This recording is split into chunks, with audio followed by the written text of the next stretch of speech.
And we're back. Another week, Bish. Obviously, we've had a couple of rough ones after your big win, after your big 3 out of 3. Let's get back on it. But yeah, how are you doing? Are you excited for this weekend? I am. I'm looking forward to it. Yeah, a bit of a not a great week last week. Down -5 units now, so needing a big week to turn it around and see how we get on. But yeah, week 8, it's flying by, isn't it? Really, the weeks are flying by. So almost halfway there now. Some good matchups. Looking forward to it, and see. Hopefully we can land some bets. I think there's some exciting games, isn't there? I'll probably mention that. Yeah, there's loads of games. There's obviously a game tonight with Buffalo in, looking for redemption, but they've got a really tough. They've got a really tough week against the Thursday night football. Let's have a look here. Tampa, isn't it? Tampa Bay, obviously, who have been up and down, had some brilliant performances, but very good rush defense at Tampa. And there's loads more. And is it technically rivalry week? Oh my God! Rivalry week. Yeah, because there's quite a lot of rivalry matchups. Obviously, the Vikings versus Packers, the 2 New York teams going at it. There's a lot of Chiefs and Broncos. Yeah, there's a few thrown in there, isn't there? Yeah. Yeah, so it's exciting all around. Be brilliant red zone.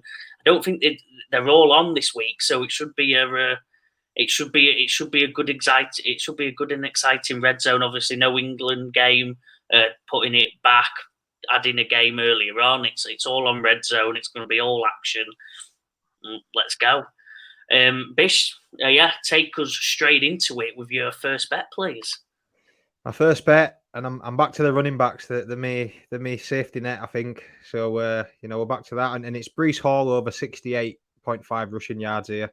As you've mentioned there, it's the Battle of New York. The Jets v the Giants, and I think it's a good matchup for Breece Hall here. The Jets, they're pretty good running the ball. They're ranked 12th currently, rushing the ball, and on the flip side, the Giants are actually the 6th worst in the league, ranked 27th. So it could be a good day for him. This line has covered 6 out of 7 of the Giants games. The one that it didn't cover was last week against the Commanders. But the Commanders went with a split backfield, 7 and 8 carries per running back. So, but apart from that, it's looking good. The Giants are leaking yards on the ground, and Breece Hall now coming into the season with that ACL injury picked up last year. He's fresh off the bye week. I think it's been 2 games since he was pretty much declared the full starter now, back with 100% workload. His last 2 games, he's had 12 and 22 carries, and Dalvin Cook's only had 3 and 6. So he's very much back, the workhorse running back, and he's electric and fun to watch. So I think this is a great opportunity for him. Like I said, the Battle of New York, that New York Jets defense is likely to keep him in the game, keep it close, and hopefully Breece Young can have a great game and nick those yards. So yeah, Breece Hall over 68.5 rushing yards. Yeah, I like it, Bish. I think you've got you'll see later on. I think I'll have some things that probably back up your bet here. Breece Hall looks unbelievable, doesn't he? I think there's no other word to say. Looks unbelievable, and the Giants haven't impressed me at all. I think they need a rebuild. I think we discussed it on the show on our full breakdown last week, didn't we? And I think it's on. I think it's on, and you should another good week, Bish. Come on, I like it. Good start. Safe start, but that's what we need. I think that's what we need. Yeah, that's it. Well, I'm banking on that. The treble was running back, so the first point of call is back to the running back. So hopefully we can carry on where we left off with the running backs. Brilliant. I'll take you through my first bet of the weekend. I'm in America. I don't have access to Bet365 or anything like that, so I'm going off American Sportsbook. So please give me a bit of leniency based on being in a different country. But yeah, I think they are pretty similar. We went over most of them. But my first one, obviously, as you can see on the screen, is Minnesota Vikings versus the Green Bay Packers. I've got Minnesota winning this one. The odds that I got is just -1. I think that's because traditionally Packers normally win this matchup. It's obviously a massive rivalry. Will be in the state of Wisconsin where the Green Bay Packers are, right next to Minnesota.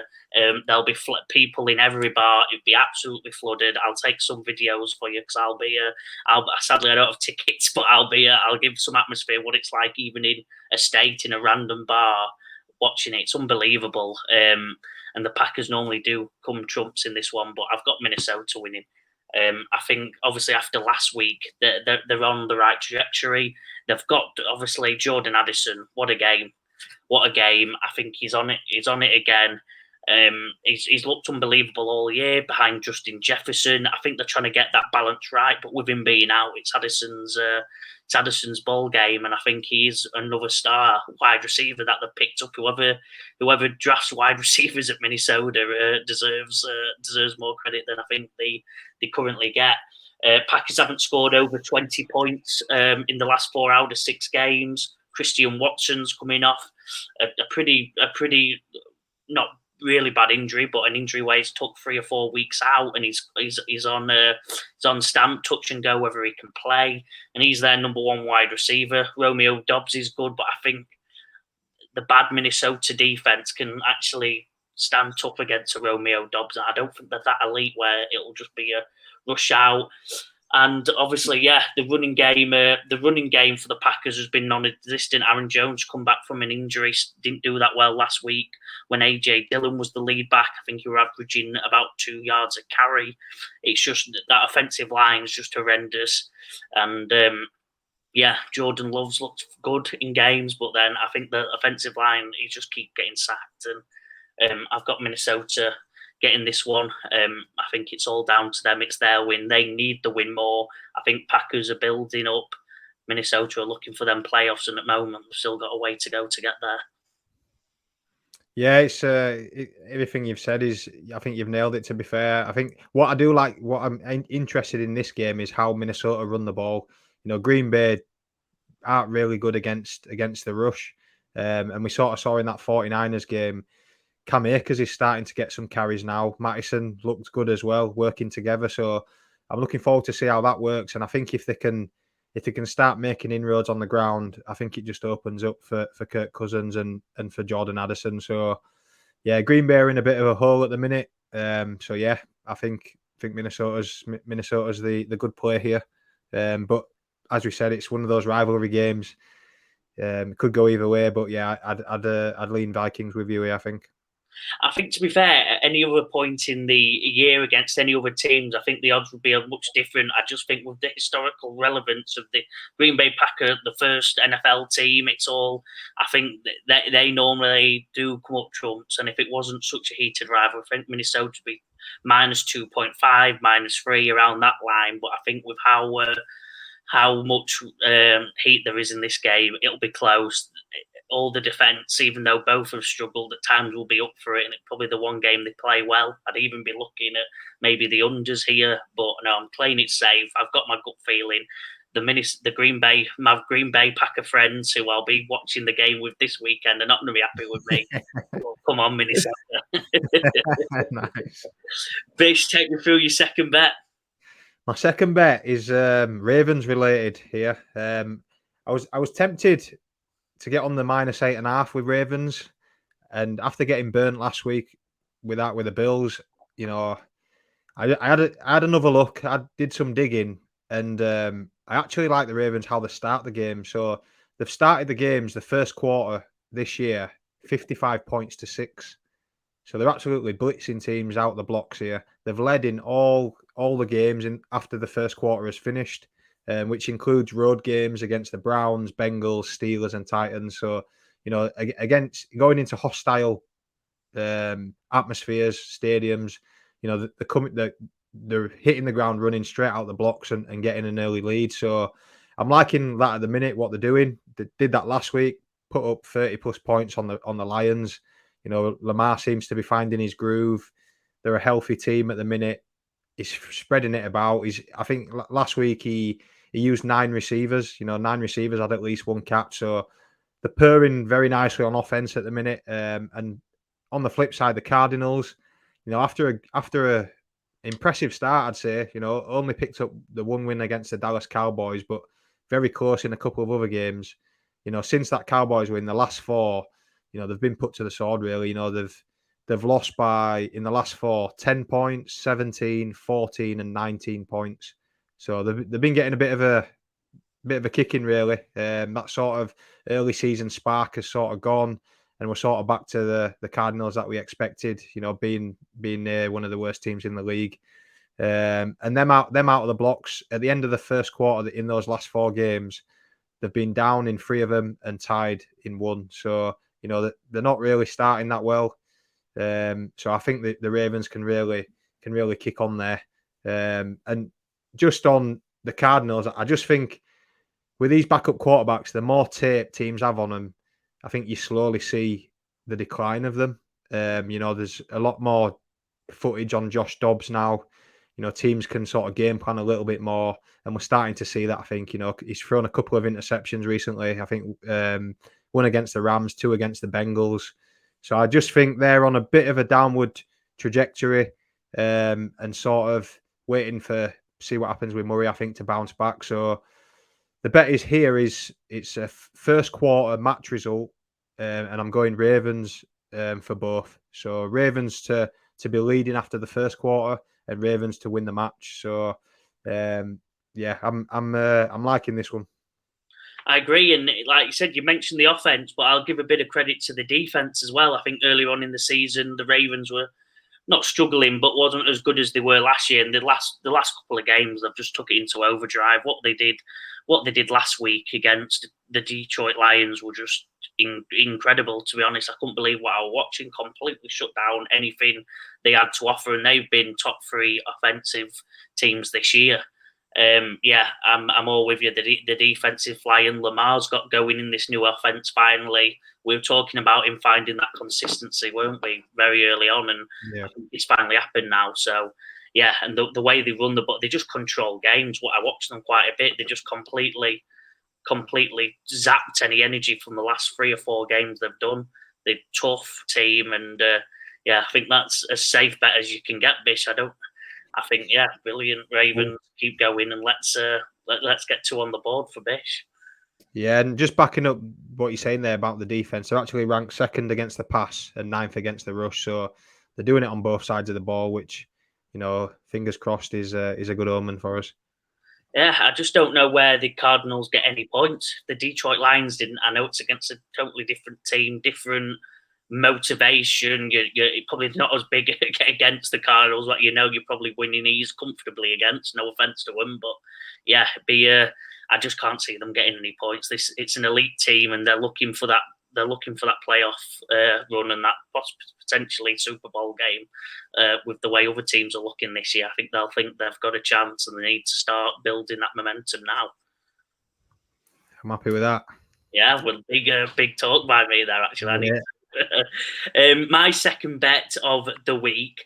Again, another safe one for me. I think viewers will be laughing. I'm normally the one who goes doubles, trebles. I'm playing it safe. I want 3 out of 3 this week, so I'm going to Tank Dell touchdown versus the Carolina Panthers. He's had 2 massive games against Indiana and Jacksonville, where he got a touchdown in both of them. 7 receptions for 10 targets, 72 yards in that Indianapolis game. Jacksonville, you've got 5 receptions for 7 targets, 145 yards and a touchdown. And he's only had 1 bad week. That was against Pittsburgh. Other than that, I think against this Carolina team, you've got to say he's a cert. He's a cert to at least get up in that 80, 90 yard receptions. Carolina's best defensive players in Jeremy Chin and are injured. They've got a lot of injuries here. They're trying to get their offense going. They're trying to get Bryce Young going, but the defensive side's been terrible. And Tank Dell's a big body, an easy target, and I think he's going to get us a nice, safe touchdown to get my 2 out of 2 going this week, Bish.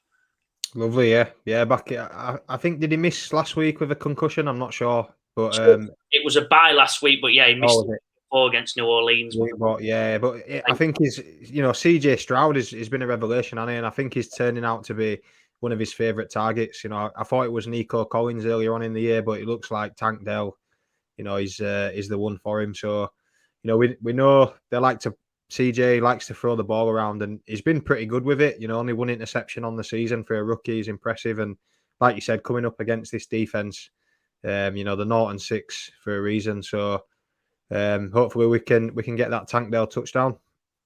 Right. Yeah, Bish, take us through your third bet of the week.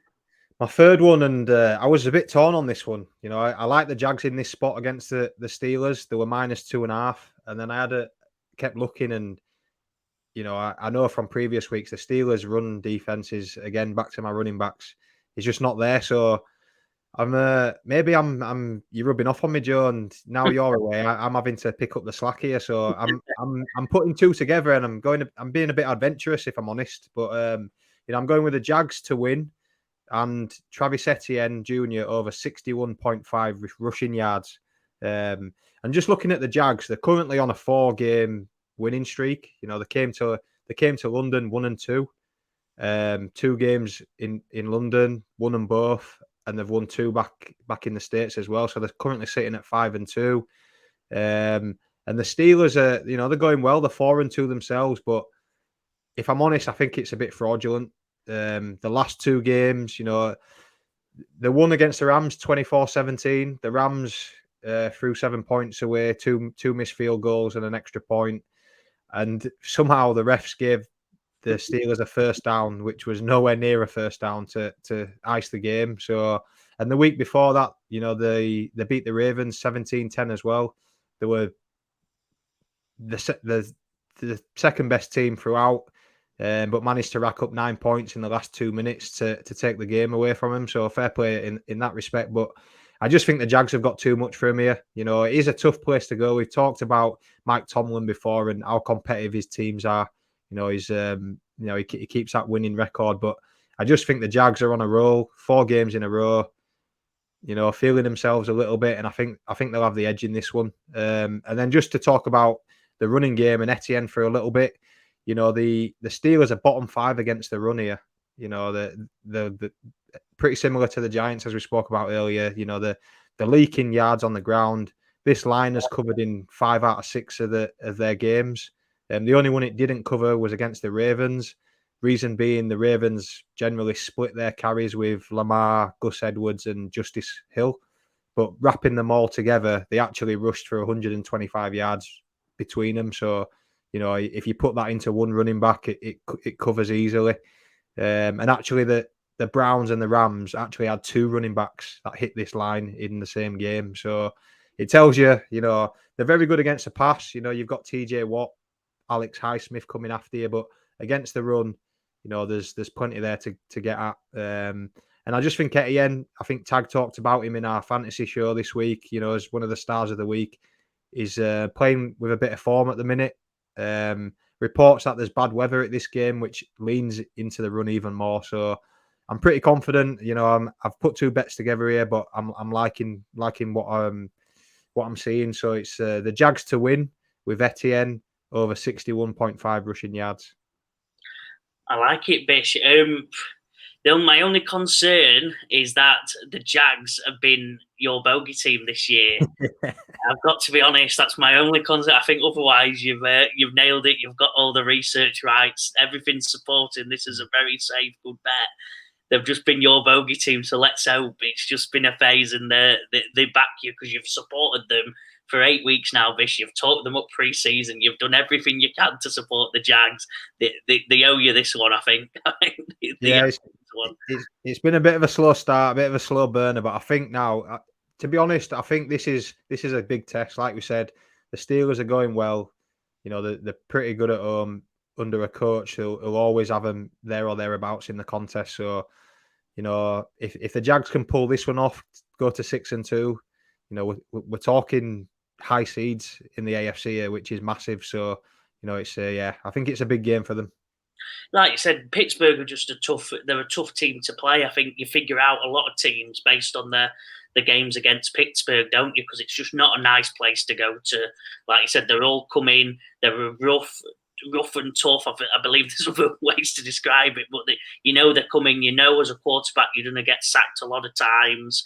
They fight till the very end. Obviously, with their 1-point win last week, it's a tough place to go, and it probably finds the frauds from the elite teams. And like you said, let's hope you're right. I think you're right. The Jags have been amazing the past few weeks. So let's get a Bish double in. I'm not used to saying it. I even said tag. You going to double Bish? I like it. Let's get it in. My final one, I go for a treble. I don't have my wannabe sponsors, Bet365, on this week again because I'm in America. Don't have access to their app at the moment, but I do have a treble for you, as I always do, and it's an over/under treble. In the first game, I've got LA Rams v the Dallas Cowboys over 45.5 points. I was not shocked it's this low, but I think this is going to be a big offensive game. The Rams are no slack on offense, are they? With how many Packer Nakua, Cooper Kupp, and the running game's been going well enough. They score points actually out of the last 6. 4 times they've scored over 23 points, which obviously would be enough as long as Dallas go toe for toe with him. I think it will be enough to cover this. The Cowboys struggling with the run. Definitely Tony Pollard. We were discussing it pre-show actually, but weren't we? That Tony Pollard being that he looks tired. He looks tired. That he's that all-down workhorse where in previous years he's had Zeke doing all the bad work, and he's getting on the end and being fresh for these big runs, and it's not quite the same. I think they're looking to trade for a running back, but I think that they'll need a big win. Dallas, they've been up and down. People are doubting them. News reports here they're trading for this person. I think there's a lot of doubts around them, and they'll be looking to calm the storm because I think they believe, all reports coming out of camp is they believe they're a Super Bowl contending team. Not everyone believes it, and this is the game to show it. The Rams will go toe for toe for them on offense. Dallas have got away with plenty of games with a good defensive performance, but it's slacked a bit. They've got a couple of injuries on that front. So let's have a good, exciting game, and let's have both teams who are going for a playoff run go at it, and let's see a good, exciting red zone game. And I think we will to get over on this bet. Next, we've got the New York Giants versus the New York Jets. Obviously, another massive rivalry game. It's over 36.5 points. I think a lot of rivalry games actually go against the narrative. I know that's a random cliche, and I don't have the exact stats because it's tough to know the narrative to each game. And that my general feel is that rivalry games normally go against the narrative because they're all looking to prove that they are on, and it's the general more hatred, the more heat they have against the other team, the more they stand up and perform. This game was looking, they're both struggling on offense massively, but 36.5 points is as low as you're going to find. I don't think there'll be many other games this year that will be this low on the unders. So I'm going to take overs. I think the Jets are finding a bit of a groove with the rushing, with Breece Hall and the gang just going at it.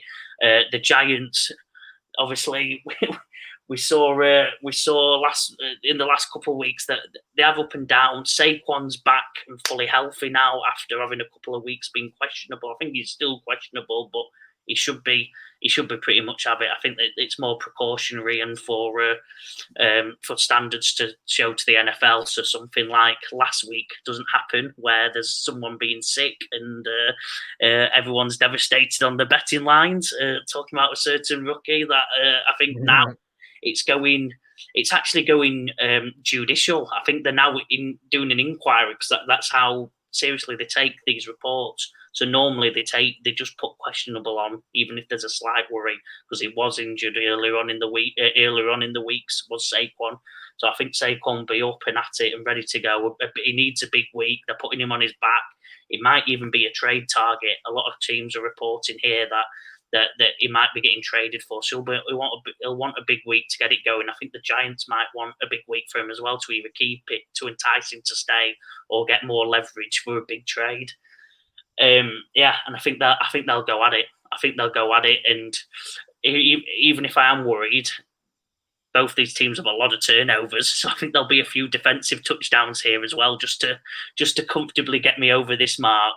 The Jets have had quite a lot of defensive side touchdowns this year with having so many good cornerbacks, and the Giants actually have had a few as well. So I think it'll just get over the over. We'll be nervous throughout the whole game, probably be fourth quarter, but I think we'll comfortably get over this in the end, with a tight battle where there'll be lots of turnovers, lots of defensive touchdowns, and a lot going on. There'll be a lot of highlights in this game, for good or for bad. My final one: Chicago Bears, LA Chargers, under 46.5 points. Taylor Bajan, what a performance he had last week, but he went for 200 throwing yards. That's not the right way, sorry, Bish, I'm in flow, but he didn't throw for many yards. He played very safe, very, very shallow, very shallow throws throughout. That's all he wanted to do. That's all he needed to do. But in this game, I don't think they will. I think Chargers will go ahead. They need a win. And if they don't, it's because things aren't right and they'll be looking for a rebuild. And I don't think it's either going to be an emphatic Chargers win or a very tight, slow game here. Because the Bears will do everything they can to slow down every set. They'll be running the ball a ton. And I think it'll be hard for the Chargers to actually get the points required to get on the overs. Because the Bears aren't going to score many, but they will run the ball.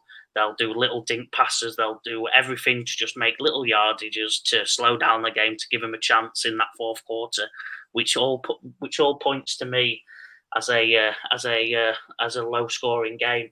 In the last couple of weeks, they've only let off 12 points, 19 points, and 20 points. So that's all under this. I know the Chargers are an elite offense, but all my heart is telling me this is going to be a low-scoring game. Chargers will either get ahead early and it'll be tight, or the Bears might even win this and there'll be a full inquiry into that LA Chargers team, and it will all go off. So either way, I'm happy with that final one. I think my nervous one here is the Rams Cowboys one.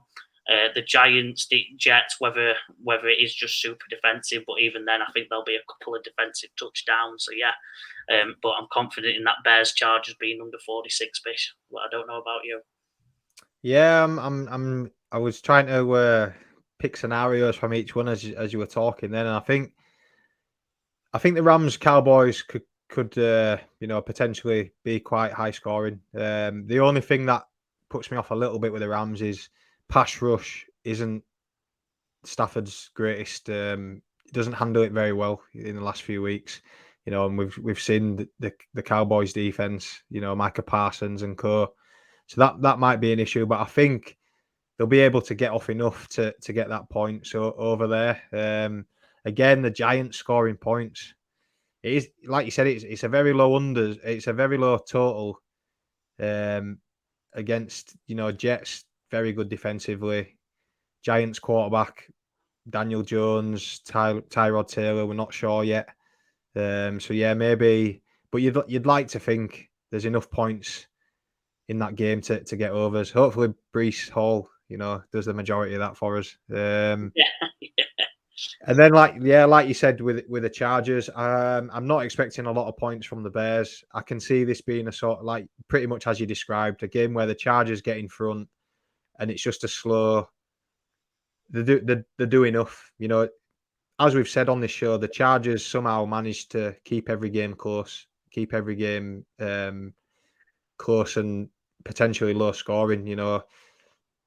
So yeah, I could see them just getting over 20 points and the Bears maybe a touchdown, maybe 10. So yeah, it's hard to pick fault. Yeah, like I said, if any, I'd probably look at that New York game where it might not get overs, but the other two, I think, I'm with you on them. I'm pretty confident. I like that, Bish. Yeah. Let's have it then. We've got the final one. Tags touchdown treble. Bish, take us through it. Yeah, Tags treble. So he's gone with Tony Pollard for the Dallas Cowboys, Brandon Ayuk for the 49ers, and Desmond Ridder, the quarterback for the Falcons. And that comes in at 21 to 1. And just for those that are new, Desmond Ridder is obviously a quarterback, so that's relying on him having a rushing touchdown, not a throwing touchdown. So yeah, he's got good odds on this one. You know, Desmond Ridder's been close the last few weeks. He's scored as well, so that, you know, I like that one. Interesting one for Brandon Ayuk. Obviously, it looks like Purdy's not going to play. He's in concussion protocol, so Sam Darnold comes in. That'll be an interesting one. Obviously, no Debo, I don't think. So you'd like to think Ayuk gets the majority of it, and he's not scored a touchdown since week 1, so he's definitely due. And then Tony Pollard, you know, the Cowboys, that run game has been slow starting. So we'll see if they can get it going against the Rams. I personally, I'm not sure. You know, Aaron Donald blocking up those running lanes. So we'll see how that one goes. Or it might be a little handoff and he gets a receiving touchdown. But either way, you know, it's a nice free from tag. And as always, you know, it only takes one treble, and you know, all those losses don't mean anything. So could this be the one? Yeah, totally in agreement. I think Falcons run a lot of plays for Ridder to get a touchdown. I should have got the exact number he's had this year, but they certainly have not obviously fumbled it over the goal line last week twice. So yeah, but they run a lot of plays for him. He's a big body himself. Ayuk can, like, you covered it. So yeah, Bish, I'm quietly confident we played a bit safer. You've gone your double, which is extravagant for you. I love it. Yeah, 2 doubles. You've done your research behind it, and I think it's on. And then otherwise, I think it's going to be a pretty good week. It should be a great week of football, as we've discussed a lot of rivalry games that I'm excited about. I don't think it is rivalry week, but there's a lot of games that will have a lot of tension, a lot of highlights. And I think we're getting to the point of the season, Bish, where the games are meaning that even bit more now. I know in NFL, every game means something because of how little little regular season games there is, but they always mean something. I think we're in the business end now. We're about to enter the second half of the season, so I'm excited, and I think we'll figure out who are the frauds and who are the real deals. Yeah, I agree. Like you said, some teams are playing for the seasons now, and it gets to a point where if they don't get that win, you could see radical changes with a trade deadline coming up. So as you said, there's some big names being whispered about. So, you know, get ready because we could see some action. Like it, Bish. Finish us off. Take us through your final thoughts and give us it. Yeah, just please like, subscribe. You know, those that listen on Spotify, if you could leave a review, that'd be great. We're on TikTok, we're on Instagram. Instagram content's picking up. So yeah, just keep following us. Keep anything you want to see, any questions you've got, stick them in the comments. And hopefully come Sunday evening, we're all a few pound richer. Let's go, Bish. Bish, a massive thank you for you, by the way. You've been doing loads for the editing and the social media side, so I'll give you a thanks on the show. You've been taking the lead and been doing amazing. So yeah, thank you, Bish, and yeah, let's have a good week, and we'll end we'll end the first half of the season with a great win and enter the second half on a roll. Let's go. That's it. And just one big news coming next week, so make sure you're tuning in. No, I don't think I know what that is. I'm excited to hear. You forgot. You do. Let's have it. See you later.